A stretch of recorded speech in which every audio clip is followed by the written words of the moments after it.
রাঙামাটির বিভিন্ন বাজারে মিলছে শীতের আগাম সবজি, তবে ক্রেতাদের অভিযোগ জুমের সবজির দাম কম থাকলেও শীতের সবজির দাম বেশি। অবশ্য বিক্রেতাদের দাবি চাহিদার তুলনায় সরবরাহ কম থাকায় সমতলের সবজির দর ঊর্ধ্বমুখী। ফাতেমা জান্নাত মুমুর পাঠানো তথ্যচিত্রে ডেস্ক রিপোর্ট।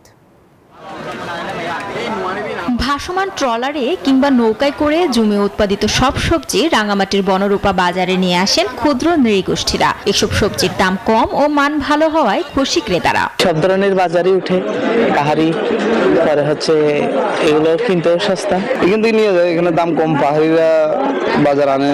তবে এখানকার বিভিন্ন হাট বাজারে সমতলের শীতের সবজির সরবরাহ বেড়েছে।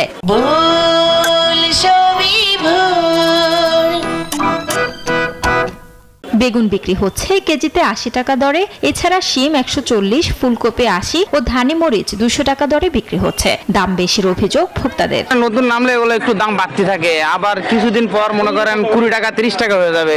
যারা অতিরিক্ত নিম্নয়ের তারা তো মনে হয় একটু সাধ্যের বাইরে থাকার কথা। এটা চাহিদার তুলনায় সরবরাহ কম হওয়ায় সমতলে সবজির দাম বেশি দাবি ব্যবসায়ীদের। ফুলকপি ৮০ টাকা, শসা ৬০ টাকা, তারপরে টমেটো ১২০ টাকা, সিম ১০০ টাকা, বেগুন ৮০ টাকা, মূলা ৫০ টাকা। এখন আমাদের বাজারে সবজি আসতেছে, আস্তে আস্তে দাম কমে যাবে। বাজার নিয়ন্ত্রণে প্রশাসনের নজরদারি বাড়ানোর জোর দাবি ভোক্তাদের। Desk report, news 24।